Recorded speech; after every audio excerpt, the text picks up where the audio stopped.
evening and welcome to BronxTalk. This is one of the most exciting shows that we maybe have ever done in all of our years of doing BronxTalk.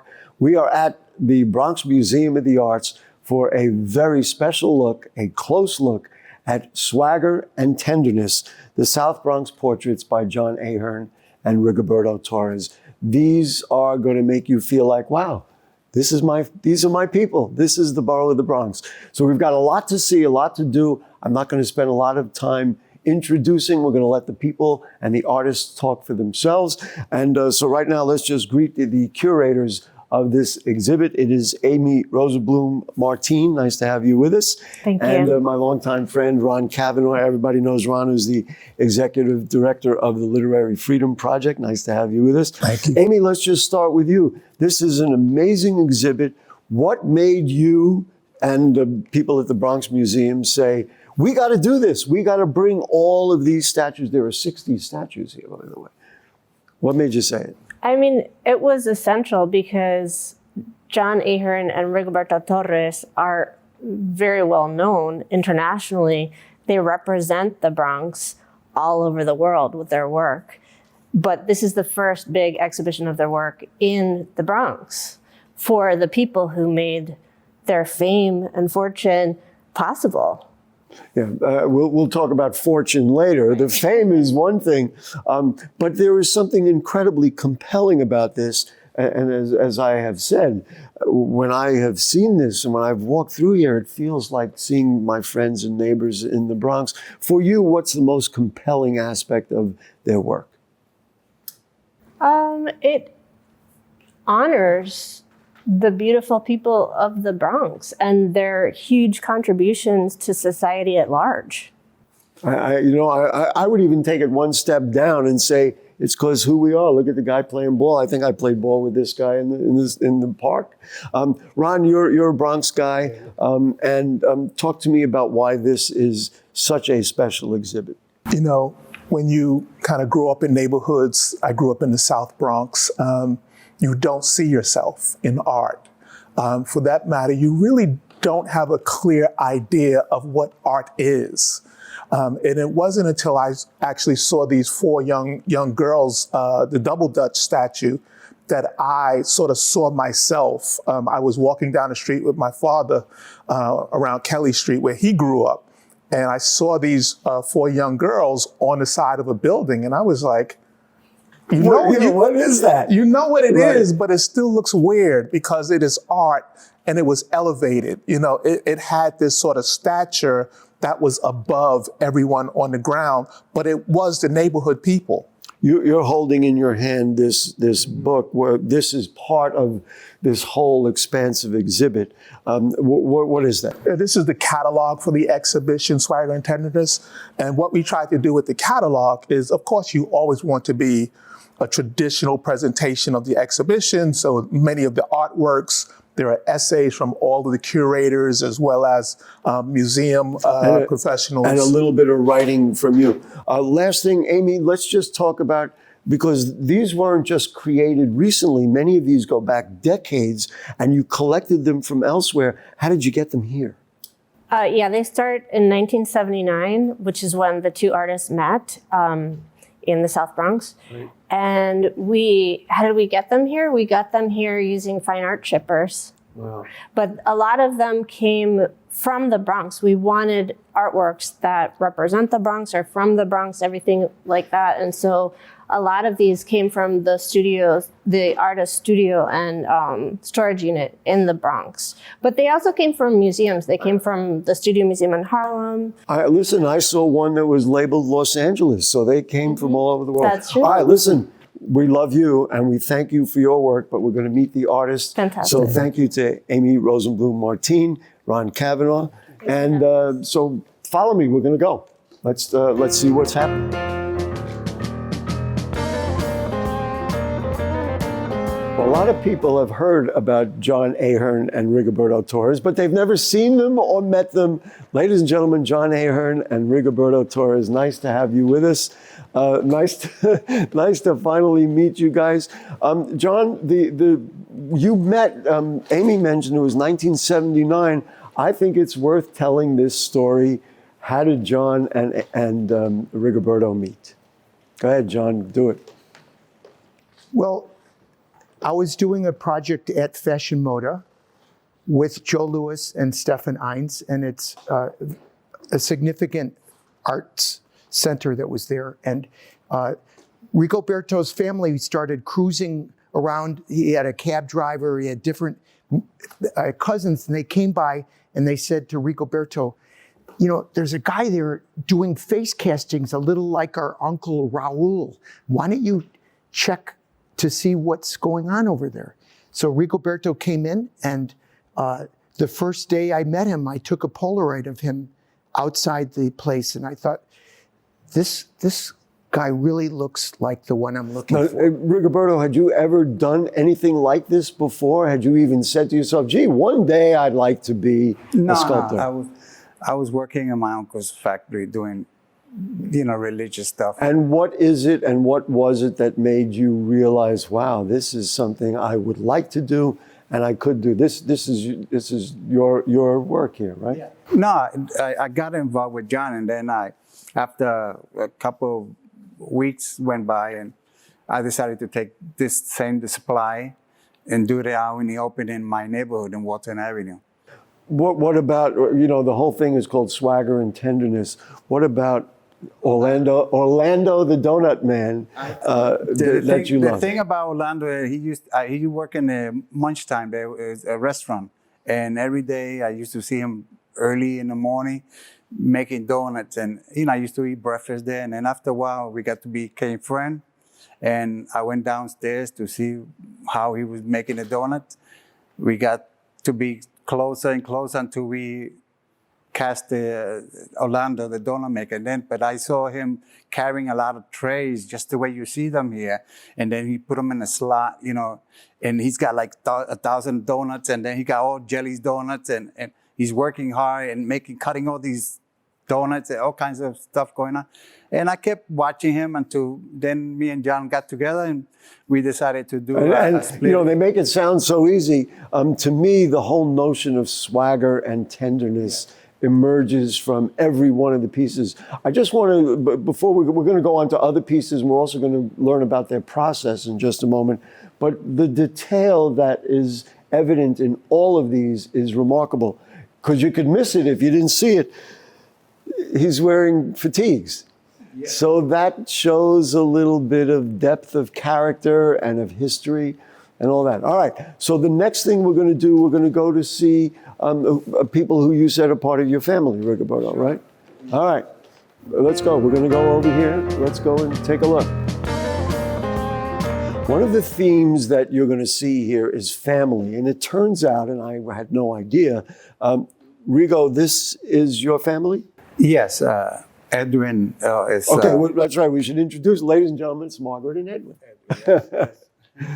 And this idea came, I decided to cast Edwin and his wife because we were trying to save the pregnancy part. And as a family member he got like 5 kids extra, in his family. So I said, okay, let's do this piece separate, by itself. And many of the pieces here, which we're going to see, are about family, of your families. We have one we're going to see later of your wife and child, and Rigo's got his whole family around the whole This fortune teller that you see behind you, that's also a member of the family. Really? Yeah. I mean, they're everywhere. Yeah. If you would, John, there's a video that gets shown here at the museum that describes the process. Yes. Talk to me about, because I watched it and it's just unbelievable. You took a young man, you placed him on a table, you stuck straws in his nose so he could breathe. Describe that process of how that works. Well, we were coming out of the 70s period when I thought of Polaroids as the perfect example how to compare what we were doing, because we were making quickie impressions of people. And so what do? You poured plaster all over him.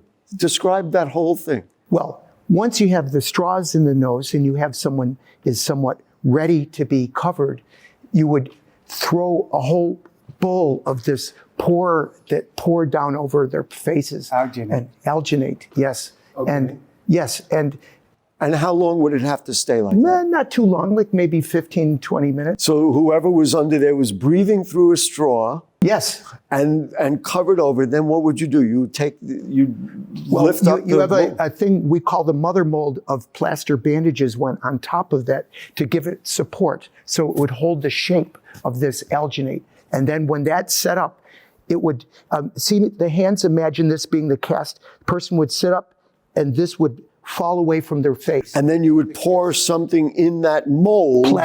Plaster in that mold, and Yes. that would create the basis for your work. That would be the basis for the work, yes. One of the things you see here are her eyes, which are beautiful, and his eyes, you got the color of the eyes. The eyes you do separate because he couldn't have his eyes open. Yes, exactly, yes. We always encourage people to have their eyes closed. And the beautiful thing, one of the many beautiful things, the beautiful thing in that video is that you gave it to his mom. Yes. And Juanito. Juanito was, Yes. So now, Rigoberto, you couldn't have had the two of them together and covered them with plaster. And in many of the other ones we're going to see, they're not in position like this where they're just, like a headshot. How do you do that and create the likeness? The face separate. Both for the face separate. So you did that process with the face? Yeah. And then the rest was just the way you see it. And so what is this made of? This is acrylic on plaster. Yeah. And you use different materials all the time. This it has pipes, burlap. It's got a couple other stuff in it to keep it in shape. Just one step back before we go, because we're going to see many more pieces. John, romance the Bronx a little bit. Let's just talk about, this must be special to have everything that you've done for decades here at the Bronx Museum. Must be exciting. It's a profound, moving experience for me. And I am so grateful for everyone that you see and all the people that you don't see that worked with us for decades. I'm so grateful that they gave everything they had to us to help us make these pieces. I'm going to ask you each, for this particular one, what's your favorite thing? I'm going to tell you, we talked about her eyes. We realized that she's pregnant. The pink sneakers drive me crazy. That is, talk about swagger and tenderness. But what do you like? These hands right the here. Hands. And these hands. I like the two pairs of hands. And for you? Same, the hands, yeah. It's because you see the way that the hand reverses.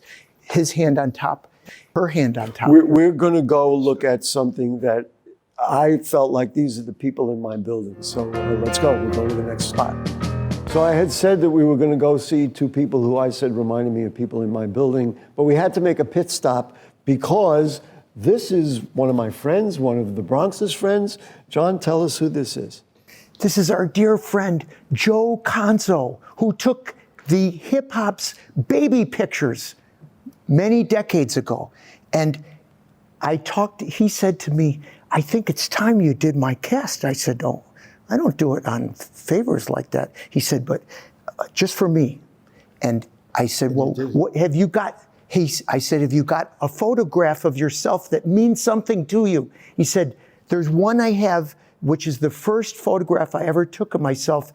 And he showed it to me of himself in the mirror. Looking like this? Looking exactly identical to this picture, holding it, and it was a black and white photograph. And he had a big afro, and he was only 17 years old. Did you do the cast of his face, or you did it off of the photograph?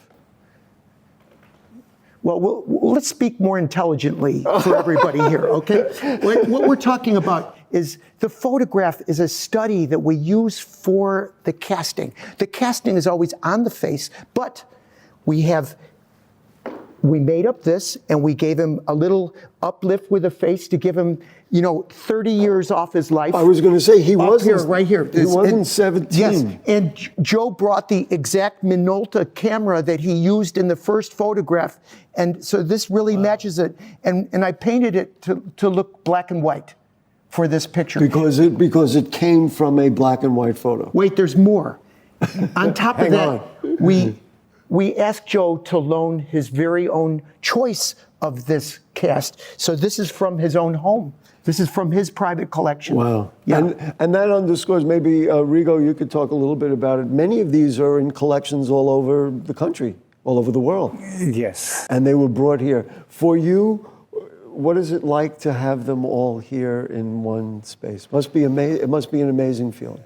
For me, it's like they coming to visit. to part of my family. So Have you learned anything from seeing it like in this way? Do you appreciate it more? Or I don't want to put words in your mouth. Tell me. no, tell me I how kind of enjoy the way the director made it. Kind of instead of the white wall, blue background, kind of gives it. So it sticks out more. the way that the museum laid them all out. All right, listen, we're going to go on to the next. Now, the next one is the one that I said reminds me of people I know in my building. So are we ready? We're ready? Let's do it. Let's go. More Bronx people in Swagger and Tenderness. This is the piece I was talking about. I am just in love with this piece. This is Maria greeting her mother, 1987. So it's not like it was done, last week, but it is just so timeless. What I like so much about this, Rigoberto, let's just talk about the collaboration. So this was both of you working on this piece. Yeah, both. Yeah. Tell me about who did what. Well, we both work on the same. Well, one person You at a time. worked together. Yeah, we work together, but we putting the bandages separate. John does it over there. I do it over here. Putting the bandages. The same thing with her. We just did it from just there and then separate. This whole thing was separate, like piece by piece. piece by piece, because it was a lot. The process that we looked at in that video of putting the plaster on somebody, etc. You can't really get them in a pose like this and doing all that. How do you do that?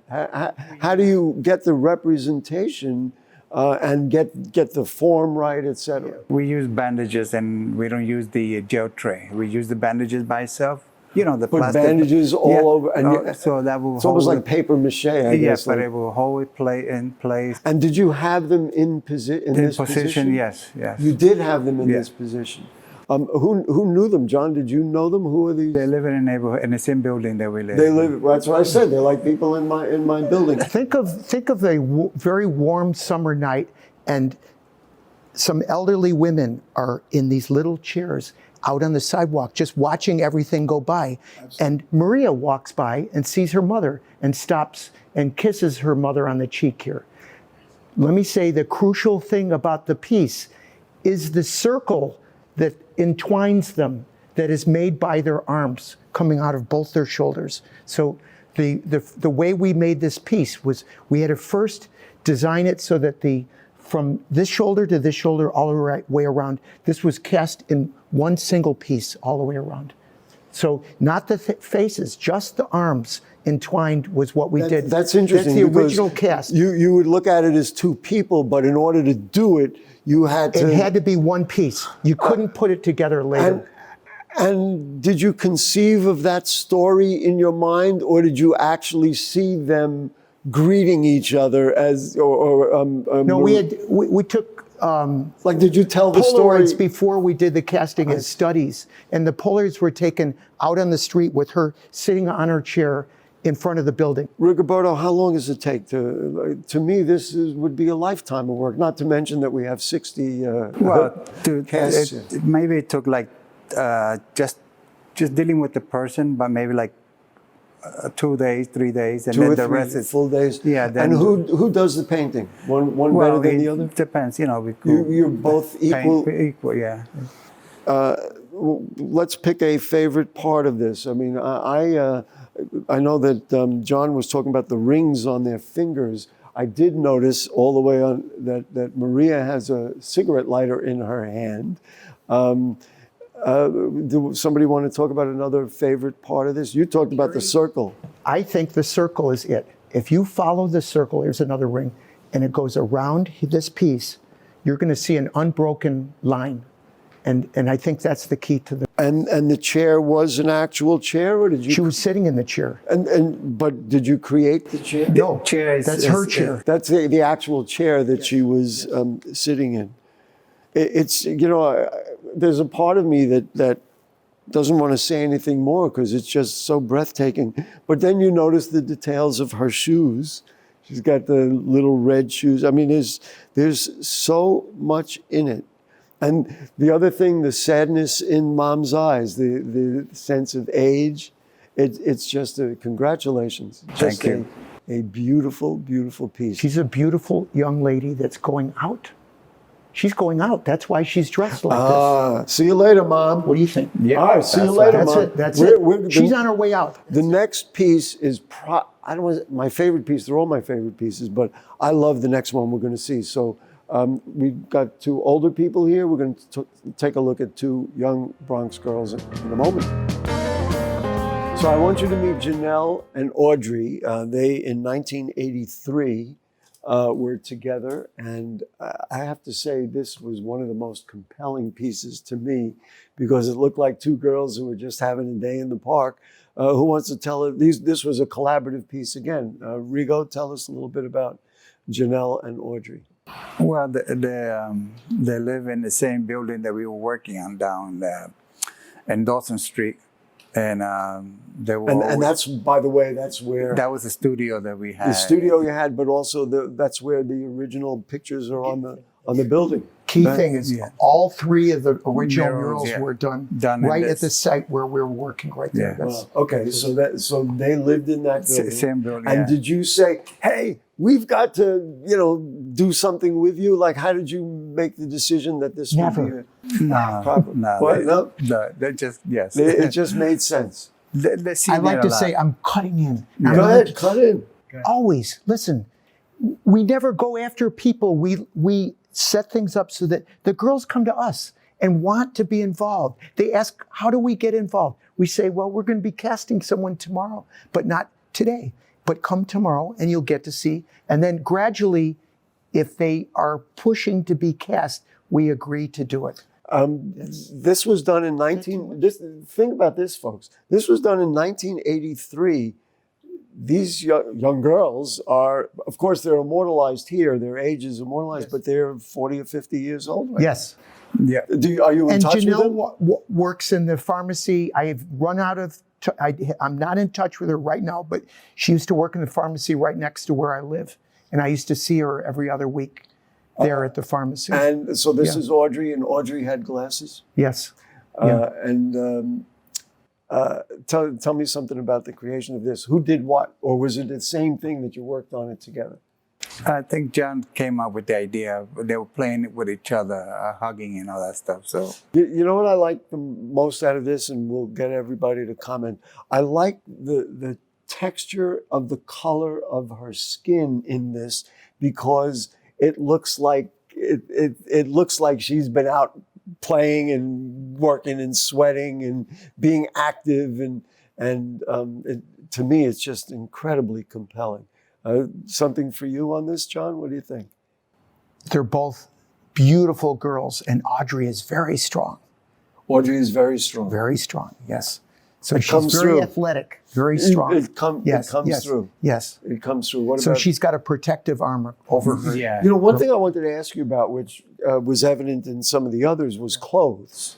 So do you cast because you get the folds? I mean, you can see the folds in there. Do you cast? That's real cast the clothes. In other words, that the clothes are Yeah. cast like that If as you're well. wearing a belt. And I'm sorry to keep coming back to it. Each one of these had the straws in their nose. When yes. all of these people. Yeah. Everyone. I call them people, of course. Yes. And here's a question that I haven't asked you. I don't know how you deal with it. What about the cost of materials? Of course, your time is priceless, we know, but how much does it cost? Let's go back to what you were saying earlier. For me, a more interesting point is about the straws. This is the most. We won't talk about the cost, but we're going to straws. Okay, fine. Okay, so let's talk about the cost, okay? Just kidding. Come on. Go ahead, go back to the straws. Go ahead. I'm The with you. trust. between them, between everyone and us, is built on working with the straws, the breathing, because They have to be able to breathe. we would never cast someone until they're very comfortable breathing as they are. They shouldn't be holding a pose. The pose should be relaxed, okay? That's how we always do the work. I want to also ask you, because we mentioned it, is the sculptures that are on Dawson Street and Kelly Street.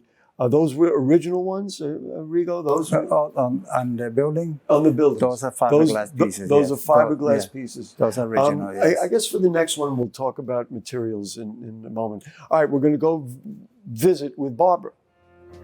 Take a look. Okay, so this is Barbara. And I don't know, she looks like a singer. She a Jamaican woman. Rigo, tell us who Barbara is. Barbara is a housewife. A housewife? Yeah. And how did you meet her? John, you know, who knows who met her and said, hey, you'd be great? They all came down to the studio, and This was on Dawson Street in the 80s, They were living right? over the studio. over this. They were living over the studio. Her window was right over our studio. Now, and Yes. this is one of those cases where she came to you and said, wow, I'd love to do this. And did you say put on a nice dress or something like that? Or this was just how she showed up? No, the yellow dress, that's a later version of Barbara. If you see her on the wall it's called Life on Dawson Street, the original mural. Right. She has the little Thomas, who's 5 years old, is running past her, and she's sort of waving to Thomas as he's walking past. Oh, so that's the hands. Hand is used for many different gestures, such as one gesture is I'm holding a cigarette, like here. You get it? Right. Or you could do the hand, or it could be more Slow like down. So you slow Yes, down. yeah. Well, to me, this is like I don't want to put words in her mouth, but it's more like okay, you know. Yes. It is like. What's really interesting to me is this is oil on what is called polydam and wood. How do you determine what materials you use? Because we've had all different plaster and all different kinds of materials. Who makes that decision, and why are those decisions made? It all depends what's going to go outside. Explain that to me. If anything is going to go outside of the building, it's got to be fiberglass, Oh. epoxy paint, that kind of stuff. It's got to be. But wood would not fall under that. No wood, no. Wood would not fall under that category. So in this case, what's different about her is we had one piece left over from the project. So a year after that, something came up very important. And I had this thought, like she was always very flat on the wall, if you see the image of her. Right. But And in a lot this- of these are, the backs are cut off. in 'cause this they're against the case, what I tried to do was recut her in pieces so that she would look more natural as a freestanding figure instead of on the wall. You see? So she's recut to have a design so that she's not against the wall. She is in air, standing on her own. There's a Yeah. subtlety in here that it took me a while because I spent a lot of time looking at this particular statue. But the space between the stair and her foot gives it just a little bit of personality there. Yes. Is that a decision you made or so? I mean, I don't even know how, I guess an artist's choice. How did you, I don't know, explain something about it. It's just an incredible. Gary, you see she's in a corner. The corner is there specifically to get your mind away from a flat wall because you're looking at deep space here. Right. And she was cast, Amy's friend, fill in his the name, curator. who did who installed this work, did a genius job of trying to get the piece away from the wall. So you see, it's not touching the wall here, which means that she's very forward on her heels, on her toes. She's very Right. forward But on her toes, it like gives, that. It gives her a certain amount of daintiness, if you will. Definitely. And aliveness. Alive, yes. Yes, it's meant for that. And then, of course, there's so many other details on all these works. The earring. What about the faces and the eyes? Now, in that video, we didn't show all of it. There was a lot of talk about because with plaster, their eyes are, of course, closed. How do you make the eyes? We got a special tool that we open the eye, carve it off, open, little by little. And then you literally make artistic choices about. Well, Barbara is breathtaking. Have you seen her lately? I mean, this is already 40 years ago. We're friends with many friends of hers. I have not seen her in this period of time. Yeah. Barbara, please come home. Yes. All right, let's go to the next one. Before we talk about this particular piece, which is very personal to our friend John, I want to ask you, John, a little bit about the Bronx and the way that this entire exhibit communicates the Bronx to people all over the place. Do you think they understand the Bronx better because they finally see who we really are, as opposed to all the news stories and other things they may read about us? Do you think that this helps promote the realities in the Bronx? I think the work projects a lot of love and caring, especially the figures themselves are caring for each other in the show. It's funny that you say that, and people don't know this. After we left Barbara, Rigo made a point to say Barbara's actually looking at the mermaid on the wall. Yes, You yes. see these as people. Sure, And yes. And that's what's so compelling to me is the representation of our borough through our people, as opposed to all the numbers and everything else that they say about it. All right, let's talk about the people. These are people close to you, aren't they? Yeah, this happens to be my dear wife, Juanita, and she is Juanita Lanzo and she's born and raised in Puerto Rico, and she has her dear son here, Carlos, who happens to be my son as well. And this figure is specifically meant to be a figure about the pandemic, and it happened at the time we did this in April of 2020, and I don't know if everyone remembers what New York was like at that time. I could not do anything, and I got my wife and my child to agree to accompany me to the studio in the Bronx alone. We made this piece together, and it was meant as some kind of more or less difficult to work with somebody that close to you than Barbara, who lived in the apartment above. Both are good. That's all I can say. Okay. I want to point out that I was thinking of Juanita and her child as a mother and child figure, and I kind of have to apologize that I kind of made him a little bit younger than he might have been when he was cast. Does that make sense? It does make sense. In other words, I gave him a kind of a more of a toddler, not really, but a very young child. Well, yes. You come home and say, honey, I made this work and it's a picture of you. Did they like it? Are they happy? Or did they say, John, what did you do? I'm trying to be funny. My son thought his lips looked too orange, and Juanita loved the figure, and because it spoke of her love for her son. Is this in your home somewhere, other than when it's here? I mean, is that where the collection is from, or is this? No, it's actually it's been just lately in the studio, but it's been getting around lately. Yes. Now it's immortalized on BronxNet television. Her real scarf and her real T-shirt is all right here in the cast. Mm-hmm. And what did it feel like to put the straws in their nose? Very good. It was Very great. Good. Yes. All right. Listen, we are going to do something spectacular, and that is go see 3 immortal figures. I'm very excited. Yes. Yeah. All right. Let's play some Bronx music. Yes. We are surrounded by Bronx greatness, not only with John and Rigoberto, but Yomo Toro, Ruth Fernandez, and Joe Cuba. This is the Salsa Trio. Talk to me about the creation of it. Now, they each were a different time. In other words, Yomo Toro was 1993, Ruth Fernandez was 1991, and Joe Cuba was 2002. How did you get all this together? I was working with a friend of mine, Pepe Castillo from the Salsa Museum, and somehow he introduced me to Joe Motoro, with a 10-string guitar player. And I said, yeah, we could do a A cast. legend in his own time. Yeah, his own time. He had his own radio show in Puerto Rico.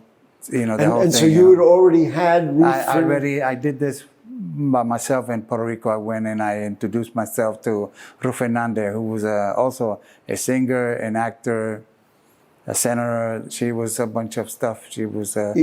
Even though, you know, they're all similar, as I understand it, she's fiberglass, right? She's fiberglass, yes. And why was that made? Was that again so it could be outside? So it could be outside in trouble, yeah. Well, and so let's see, Joe Cuba is plaster wood and burlap. Yeah. And Joe Motoro is Gypsum cement, you know, pipes and burlap. And Was it more difficult working with people who are famous and well-known people? Or was it just like dealing with Janelle and Audrey like we saw before? Well, a little bit. It just it takes away from the artist somehow. It becomes the person, you know?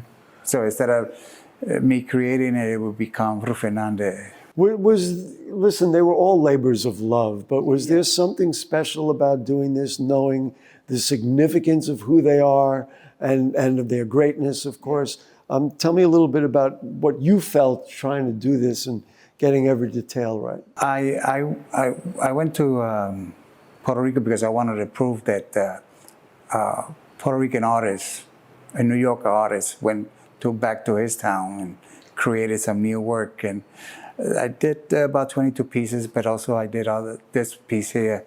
And I had a great time kind of meeting people and getting people to volunteer themselves to do this kind of work. So that really kind of brings it together with you and your homeland and all that. There's so much to see.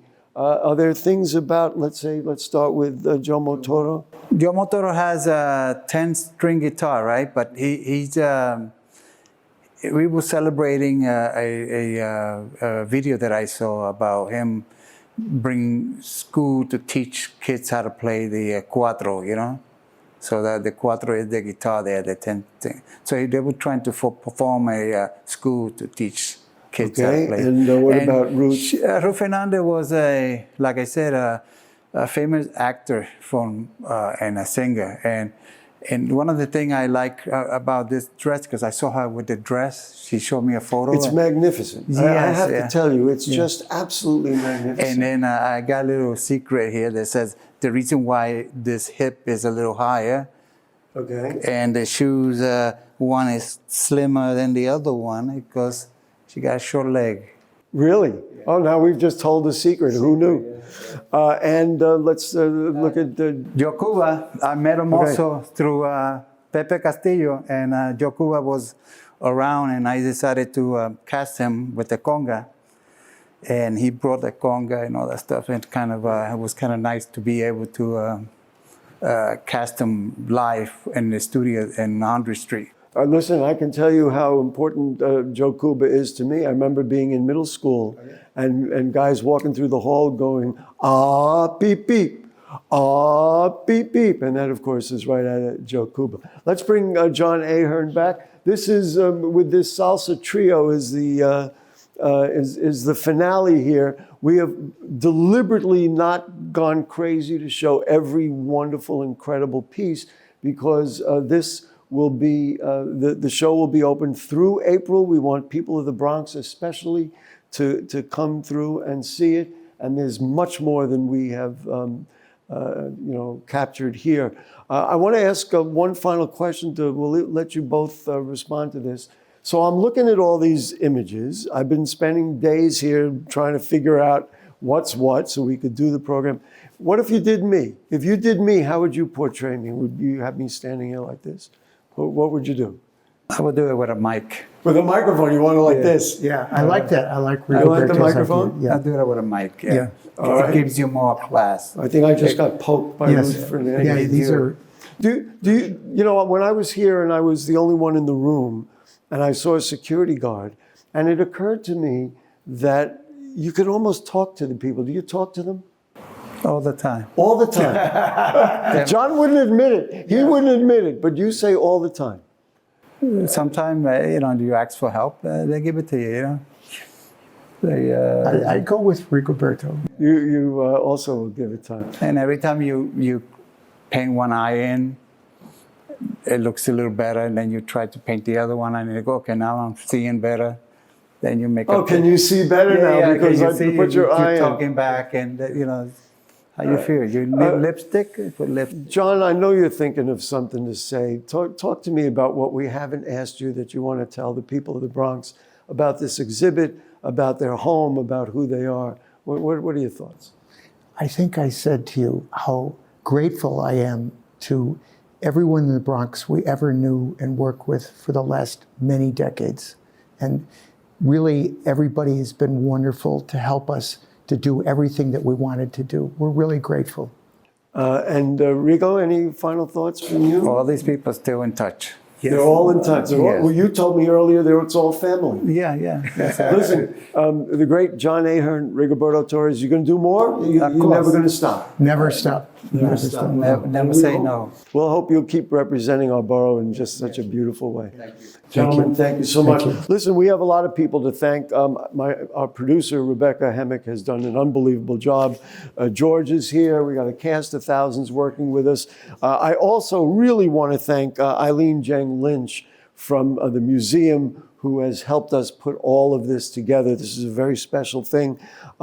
She would want us to tell you that the Bronx Museum Gala and Art Auction is April 24th. And so go to the Bronx Museum website and find out more about that and participate. All right, listen, we'll see you next week. Good night.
Bonsoir, Bana.